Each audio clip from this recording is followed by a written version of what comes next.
Phone in live કાર્યક્રમ hello સખીમાં આપ સૌનું સ્વાગત છે. દર્શક મિત્રો, સાહિત્યના પ્રગટીકરણની પ્રક્રિયા ગહન, સંકુલ અને બહુપરિમાણી હોય છે.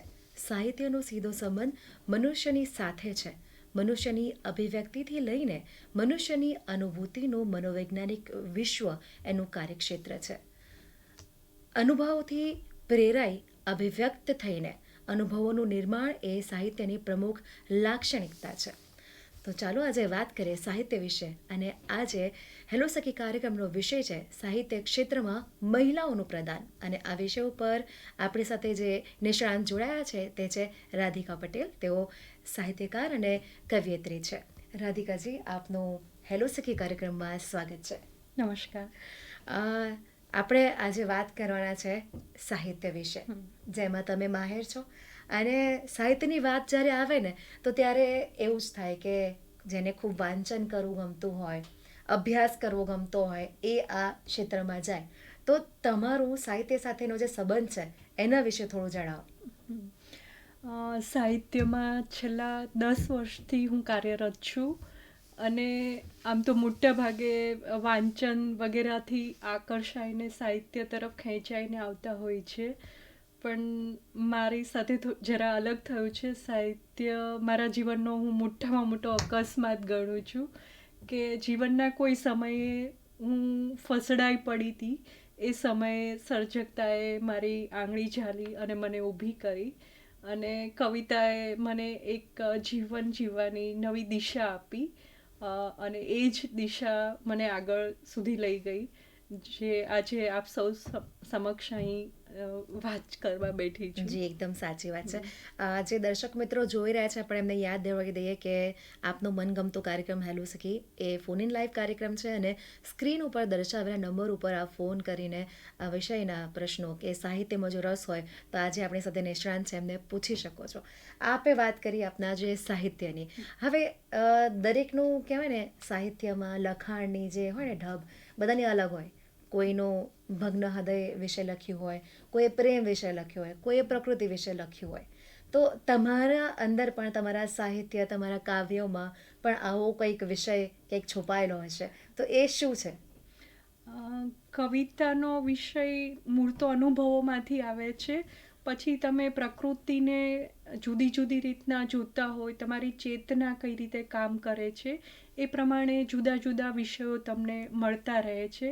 તમારું પોતાનું સંવેદન હોય, ક્યારેક કોઈક અન્યનું સંવેદન હોય કે જે તમને સ્પર્શી જાય તો તમે એના ઉપર પણ કવિતા કરી શકો. તો આ રીતના સર્જન થતું આવે છે અને સર્જનના જુદા જુદા પ્રકારોમાં તમારી ચેતના, મૂળ જે હોય છે, સર્જકતાની મૂળ જે હોય છે એ છે તમારી ચેતના. ચેતનાને કદાચ એવું કહી શકાય કે તમારી સંવેદના પ્લસ તમારી બૌદ્ધિકતા જેને કહેવાય, બંનેનું સરસ સુયોગ થાય ત્યારે તમારી અંદર કોઈ એવી ચેતનાનો પ્રવાહ વહેતો થાય અને એ તમને કાવ્યો સુધી લઈ જાય અથવા તો સર્જકતાના બીજા અલગ અલગ પરિમાણો સુધી લઈ જતી હોય છે. એકદમ સાચી વાત કહી રાધિકાજી. આપણે અભ્યાસ કરતા હોય ને તો એમાં ઘણા ઘણા અલગ વિષયો હોય. કોઈને ગણિત વિષય ગમતો હોય, કોઈને વિજ્ઞાન ગમે, કાં તો કોઈને કોઈ ભાષા ગમે. તો હવે સાહિત્યમાં પણ આપે કહ્યું એ પ્રમાણે ઘણા બધા પ્રકારો છે. તેમાંથી તમારો પ્રકાર કયો કે તમને એવું થાય કે ના, આ પ્રકારમાં તો હું ખૂબ સારું મારું સર્જનાત્મક જે છે લખાણ એ કરી શકું? સાહિત્યના જુદા જુદા પ્રકારોમાં કામ કરવાનું થયું છે. પદ્ય અને ગદ્ય બંનેમાં સમાંતરે કામ થયું છે મારે. તો પદ્યમાં બી ગીત, ગઝલ બંને લખું છું અને ગદ્યમાં પણ એ રીતે કામ થયું છે કે જેમાં નવલકથાથી લઈને ટૂંકી વાર્તામાં પણ મેં શરૂઆત કરી છે. એક મોનોલોગ પણ લખ્યું છે. તો કોઈ સંવેદન જે રીતે મારી પાસે આવે છે એ રીતે હું એ સર્જકતાને એમાં ઢાળું છું.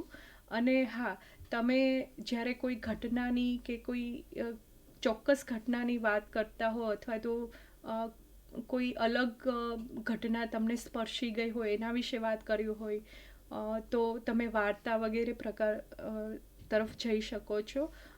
કવિતા છે એ તમારો ભીતરી અનુભવ અથવા તો તમે પોતાનું જે અસ્તિત્વ હોય છે એના વિશે લગતા કવિતાઓ થતી હોય છે.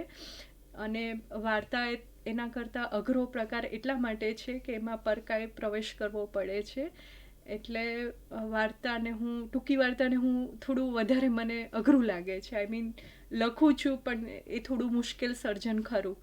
પણ જે પ્રકારે તમે કામ કરતા હોય એ પ્રકારે કામ કરતાં કરતાં તમે એમાં તમારું ઘડતર થવા લાગે છે અને તમે એમાં સરસ કામ કરી શકો છો. જી, આપે ખૂબ સાચી વાત કહી રાધિકાજી કે આપણે જ્યારે તમે લખતા હોય ત્યારે તમારી અંદરનો વિચાર હોય અને પછી એ વિચાર તમારે રજૂ કરવાનો છે, પણ સાથે તમારે ધ્યાન રાખવાનું છે કે એને કોઈ વાંચવાનું છે, એ વાચક વર્ગને સમજાય તમે જે એ ભાવ પ્રગટ કરી રહ્યા છો.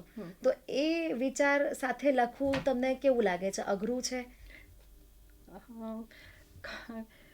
એકચ્યુઅલી સર્જકતાનું એવું છે કે કોઈ પણ સર્જક કોઈ વાચકને અનુલક્ષીને નથી લખતો હોતો. એ પોતાના અનુભવના વિસ્તાર ઉપર જ કામ કરતો હોય છે. વાચકને જ્યારે પોતાના અનુભવની તીવ્રતા એવી હોય કે તમે એ તમારા સર્જકતામાં દેખાય ત્યારે વાચક એના તરફ આકર્ષાય અને આવે છે અને વાંચે છે અને એને સ્પર્શી જાય છે. એટલે વાચકને ધ્યાનમાં રાખીને લગભગ કોઈ સારા સર્જકો કામ નથી કરતા. પણ જ્યારે તમે કોઈ તીવ્ર સંવેદનાવાળું સર્જન કરો છો ત્યારે વાચક એના તરફ ખેંચાઈને આવે છે. જી, એકદમ સાચી વાત કહી. એમાં જે તમારો ભાવ પ્રકટ થવાની જે ક્ષમતા એ પારખી જાય ને તો ચોક્કસથી એ બંધાણી થઈ જાય વસ્તુના. રાધિકાજી, આપણે બીજી વાત કરીએ એ પહેલાં દર્શક મિત્રો સમય થઈ ગયો છે એક નાનકડો વિરામ લેવાનો. તો મળીએ આ વિરામ બાદ.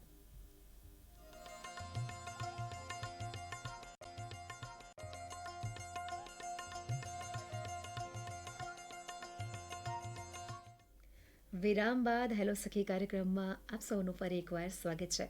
સાહિત્ય ક્ષેત્રમાં મહિલાઓનું પ્રદાન આ વિશે વાત કરી રહ્યા છે ને રાધિકા પટેલ, એક કવિયત્રી અને સાહિત્યકાર આપણી સાથે સ્ટુડિયોમાં ઉપસ્થિત છે. આપે જે કવિતાઓ લખી છે ખાસ કરીને, તો આજે આપણી પાસે મંચ પણ છે અને શ્રોતાઓ પણ છે, તો એમને પણ સરસ કંઈક આનંદ આવે એવું જો તમે બે શબ્દો કહી શકો કવિતાના. ચોક્કસ.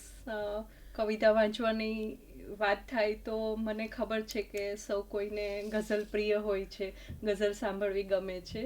તો તમારી સમક્ષ એક ગઝલ રજૂઆત કરું છું કે સારા નથી કંઈ એટલા કીર્તન પ્રિય, સારા નથી કંઈ એટલા કીર્તન પ્રિય, પામી જશે કોઈ આંખના નર્તન પ્રિય. એ મોં ઉપર ક્યારેય કશું કહેતા નથી, એ મોં ઉપર ક્યારેય કશું કહેતા નથી, શિષ્ટાચારી છે એક રીતે દુશ્મન પ્રિય. જો બાળકો વાંકું કદી બોલે નહીં, જો બાળકો વાંકું કદી બોલે નહીં, આવશે ક્યારેક તને પણ સમજણ પ્રિય. એ વાત જુદી છે કે એ મૌન રહે છે, એ વાત જુદી છે કે ક્યારેક મૌન રહે છે, બાકી એને તો આ પણ પ્રિય એ પણ પ્રિય. વ્યાપી ચૂકી છે દૂરતા ચારે તરફ, વ્યાપી ચૂકી છે દૂરતા ચારે તરફ, કડવી તારા કડવા હશે ચુંબન પ્રિય. સારા નથી કંઈ એટલા કીર્તન પ્રિય, પામી જશે કોઈ આંખના નર્તન પ્રિય. ખૂબ જ સરસ રાધિકાજી. હવે આ તમે જે પંક્તિઓ વાંચી ને એમાં મને એવું વિચાર આવે કે શબ્દો વિશેનું જ્ઞાન હોવું અને એને જગ્યાએ મૂકવા ને એ પણ એક સાહિત્યનો ભાગ છે. તો એના વિશે આપ શું કહેશો કે એનું જ્ઞાન કેટલું આવશ્યક છે અને એને ઇમ્પ્રુવમેન્ટ લાવવા માટે શું કરી શકાય જે લોકો સાહિત્યમાં કંઈક કરવા માંગતા હોય? હા, આવું ઘણા લોકો મને પૂછતા હોય છે. તો હું એવું માનું છું કે પહેલાં તમે કોઈ મજબૂત વિચાર લઈને આવો. તમારી પાસે મજબૂત વિચાર હશે તો તમે એને લઘુકાવ્ય બનાવી શકશો. તમારી પાસે છંદ હશે તો તમે ગઝલની પંક્તિઓ લેશો. તમારી પાસે કોઈ રિધમ હશે તો એને ગીત તરીકે લઈ શકશો. પણ આ બધા એના પ્રકાર થયા, પણ જે મૂળ છે એ છે એનો વિચાર. તો વિચાર જેટલો મજબૂત હશે એટલું કવિતા તમારી મજબૂત થશે. તો જ્યાં એ મજબૂત વિચાર તમારી પાસે આવે એ વધારે જરૂરી છે. છંદ અને લય એ એની પાછળ રમતું આવે છે. એટલે તમે ચોક્કસ એમાં સરસ કામ કરી શકો છો. છંદમાં જ્યારે ગઝલ લખતા હોય ત્યારે એના નિયમો પ્રમાણે જવું જરૂરી છે. એ અચ્છા. પણ ખરું. જી, તો ફરી એકવાર હું આપને રિક્વેસ્ટ કરીશ કે એક નાની કોઈ ગઝલ તમારી લખેલી હોય ને જો તમે કહી સંભળાવો તો. હા, ચોક્કસ. અમ, એક બીજી ગઝલ વાંચું છું કે હશે આઘાત જરા ઊંડો હશે નહીં, કે હશે આઘાત જરા ઊંડો હશે નહીં, એક નાસ્તિકે કર્યો દીવો હશે નહીં, ને તમે ઈશ્વર કહો છો એ મહાશય, ને તમે ઈશ્વર કહો છો એ મહાશય ઝાડ કરતાં પણ જરા ઊંચો હશે નહીં, એમ કંઈ જીવાય નહીં ખાબોચિયામાં, એમ કંઈ જીવાય નહીં ખાબોચિયામાં, માછલીની આંખમાં દરિયો હશે નહીં, ટોચ પર પહોંચી એને વિચાર આવ્યો, ટોચ પર પહોંચી એને વિચાર આવ્યો, ત્યાં તળેટીમાં હજુય મેળો હશે નહીં, કે હશે આઘાત જરા ઊંડો હશે નહીં, એક નાસ્તિકે કર્યો દીવો હશે. વાહ! ખૂબ જ કહેવાય ને શબ્દો એટલા ઘેરા છે કે તમે એ જગ્યા પર પહોંચી જાઓ અને એ રૂપાંતરિત થઈ જાય કે તમારા ખ્યાલોમાં તમે જે કહી રહ્યા છો ને એ કલ્પનાઓ, એ ચિત્રો સર્જાઈ જાય. એટલે કહેવાય ને કે ચિત્ર દોરતા હોય ને એ પ્રમાણેનું જ છે. આનો તમારો જે વિચાર છે એ થોડો વિસ્તારથી જણાવો.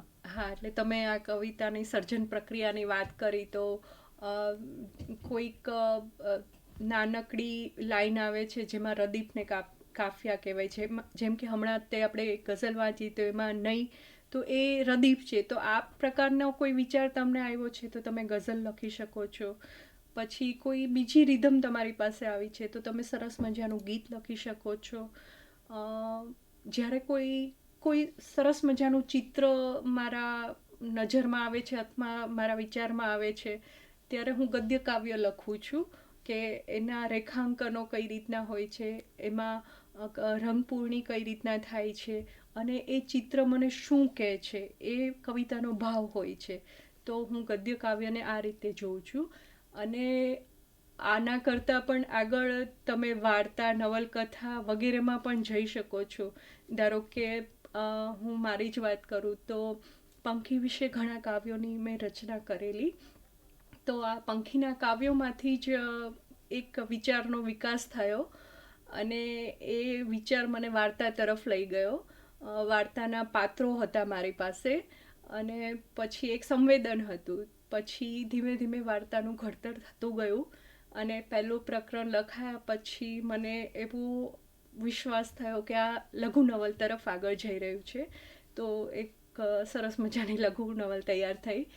એટલે આ જેને કહેવાય ને કે જે પ્રક્રિયા, જે ફ્લો તમારે અંદર આવતો હોય એને દિશા મળી જતી હોય છે. એટલે એ જ દિશામાં કામ થતું હોય છે. એ રીતના આખી લઘુ નવલ વિહંગાનું નિર્માણ થયું હતું. મોટા ભાગે એવું થતું હોય છે કે સર્જક પદ્યમાં કામ કરતા હોય તો પદ્યમાંથી ગદ્યમાં, ગદ્યમાંથી પદ્યમાં આવવાનું થતું હોય છે. પણ એની પણ એક મજા છે. એ તમે લખતા હોય ત્યારે તમને થોડો ખ્યાલ આવી જાય કે આ કઈ દિશા તરફ જઈ રહ્યું છે, કયા પ્રકાર તરફ જઈ રહ્યું છે. હા, ચોક્કસ ખ્યાલ આવી જાય છે. અને મોટા ભાગે એવું થતું હોય છે કે જ્યારે તમે કવિતા લખો ત્યારે તમારી આંતરચેતનાની વાતો વધારે થતી હોય છે. જ્યારે વાર્તા લખો ત્યારે તમારે કોઈ ઘટના પાસે જવું પડે છે. ઘટના વિનાની વાર્તાઓ પણ લખાય છે પણ એક બંધારણ હોય છે કે જે તમને અલગ અલગ પ્રકારનું સર્જન કરવા પ્રેરણા આપતું હોય છે. જી, રાધિકાજી, આ જે કાર્યક્રમ છે હેલો સખી એ ખાસ મહિલાઓ માટેનો કાર્યક્રમ છે અને તમારા જેવી ઘણી બધી મહિલાઓ હશે કે એમને પણ ઈચ્છા હોય કે હું કંઈક લખું, પણ એમાં સૌથી કોમન જે વસ્તુ છે ને, સામાન્ય દરેક મહિલાઓમાં એક જવાબદારી કે એક પરિવારની જે જવાબદારી છે, પરિવારથી લઈને બાળકથી માંડીને બધા પ્રકારની જવાબદારી. તો એની વચ્ચે આ સાહિત્ય કારણ કે સાહિત્ય એવો વિષય છે કે તમારે તમારી જાત સાથે સમય વધારે પસાર કરવાનું મન થાય, કાં તો તમને એવો માહોલ જોઈએ કે ત્યારે તમને એવો વિચાર આવે ને તમને ઓછું આજુબાજુનું તમારા ધ્યાન રહે ને તમે તમારી કલ્પનામાં હો. એ મહિલાઓ માટે તો ખૂબ જ અઘરું હોય છે. તો એ તમે પણ આ વસ્તુ કદાચ ફેસ કરી હશે, તો એના માટે તમે કઈ રીતના તમારું સાહિત્યને પકડી રાખ્યું? હા, સાહિત્ય સર્જનની શરૂઆત જ મારે થોડી મોડી થયેલી. આઈ મીન 35 વર્ષ પછી લખવાનું શરૂ થયું. હું એવું માનું છું કે સ્ત્રી એક સુંદર સર્જક છે જ. ઈશ્વરે એને સર્જકતા ખૂબ ડૂપીને આપી છે, ખૂબ જ આપી છે, અને એ પોતાના ઘરમાં એ સર્જકતાનો ઉપયોગ એને થતો જ હોય છે. બાળકોનો જન્મ, એનો ઉછેર એ ખૂબ કિંમતી સમય છે. એટલે ઘણી મહિલાઓને એવું થતું હોય કે હું આમ કરું કે તેમ કરું, હું આ સચ, પણ એના કરતાં પણ કિંમતી જે કહેવાય એ જીવન પ્રત્યેનું એનું જે અનુભવો છે, અથવા તો જીવન જીવવા માટેનું જે એનો ઉત્સાહ છે, એ વધારે અગત્યનું છે. તો જ્યારે તમારા બાળકો તમારી નજીક હોય, એ તમારો બહુ કિંમતી સમય હોય છે. તો એ સમયે કદાચ સર્જન ન થાય તો પણ અફસોસ ન કરવો, પણ તમારા બાળકો મોટા થાય થોડા, અથવા તો જવાબદારી તમારી થોડી ઓછી થાય પછી એ સર્જકતા તમારી કશે જ જવાની નથી. એ તમને ખેંચીને લઈ આવશે.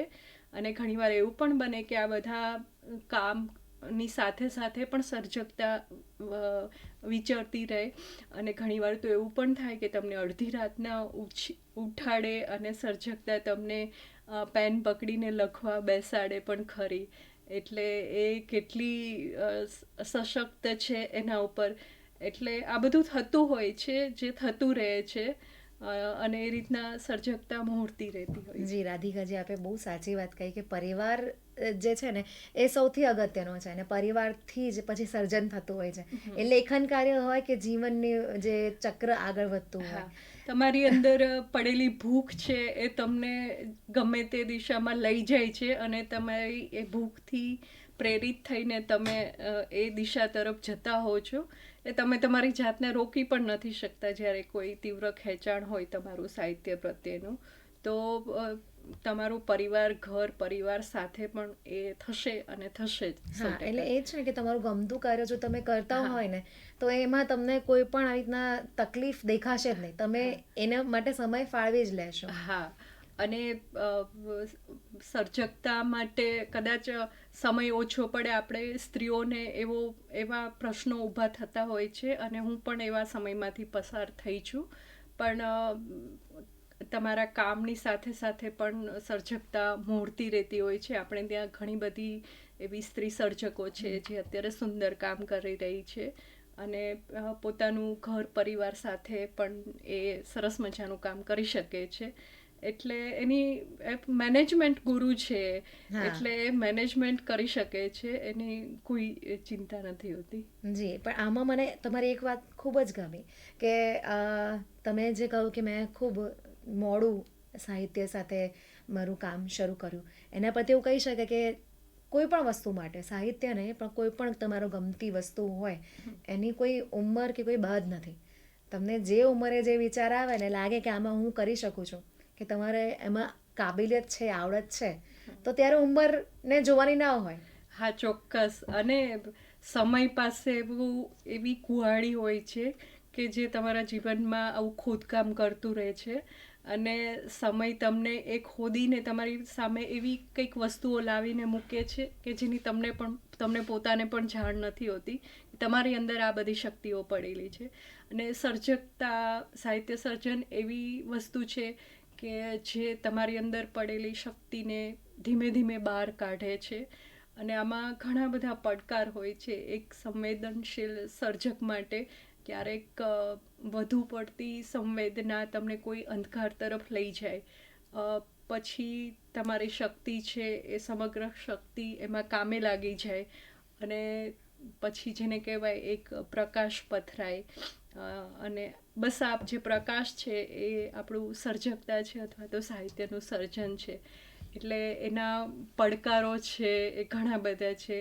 આંતરિક પડકારો છે, પણ છે અને સાહિત્ય ક્ષેત્રમાં પણ એ ઘણા બધા પડકારો છે. જી એમાં જ મને એક વાત તમારી સાથે કરવી હતી કે અત્યારે આપણો જે ઇતિહાસ છે એ ઇતિહાસ ક્યાં હતો? એ કોઈક ને કોઈક સાહિત્યમાં હતો, કોઈ લેખમાં હતો, ભીચિત્રમાં હતો, કે ત્યાંના જે શિલાલેખો હતો એમાં હતો, અને ત્યાંથી આપણને ખબર પડી. પણ અત્યારનો જમાનો છે એ ફાસ્ટ યુગ છે. કોઈ ભાષા સાથે કોઈ એવું છે નહીં, પણ મોટાભાગે આપણે જોઈએ છે કે મોસ્ટલી બધા અત્યારે ગુજરાતી મીડિયમની શાળાઓ કરતાં વિદેશી ભાષામાં ને એવી રીતના પોતાના બાળકોને મૂકતા હોય છે. તો એમાં સીધી અસર પડે છે સાહિત્ય પર, ગુજરાતી સાહિત્ય પર ખાસ કરીને. તો એના માટે આપ શું કહેશો? જ્યારે તમારી અંદર કોઈ સંવેદન જન્મ લે છે ત્યારે ભાષા શોધી લે છે, આવું હું માનું છું.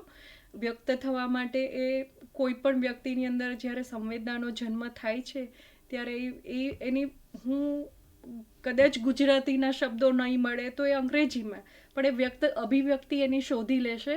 એટલે ભાષા વિશે વધુ ચિંતાઓ મને નથી લાગતી કરવા જેવી, કારણ કે એ થતું રહે છે અને એનો રસ્તો શોધી લેતી હોય છે.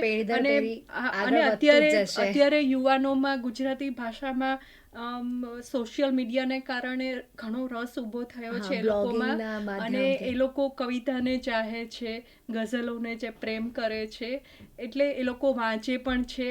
અને મારા બાળકોથી લઈને એની ઉંમરના જે છોકરાઓ છે એ લોકો પણ કવિતાઓ વાંચતા હોય છે. એટલે આપની એકદમ સાચી વાત છે. આપે બહુ સારી વાત કરી, પરંતુ અત્યારે આપણે સમય થઈ ગયો છે કાર્યક્રમ પૂરો કરવાનો. તો દર્શક મિત્રો, સાહિત્યનો મનુષ્ય જીવન સાથે ઊંડો સંબંધ છે અને એમાંથી એને સ્ફુરણ અને ભાવના થતી હોય છે. તો આપ પણ જો સાહિત્ય સાથે સંકળાયેલા હોય તો આજે રાધિકાબેને જે વાતો કરી છે એ રીતના તમારું પણ એક સાહિત્ય લખો અને આપની મનગમતા કાર્ય કરો, અને સાથે જોતા રહો આપ સૌનો મનગમતો કાર્યક્રમ હેલો સખી. અત્યારે રજા આપશો. નમસ્કાર.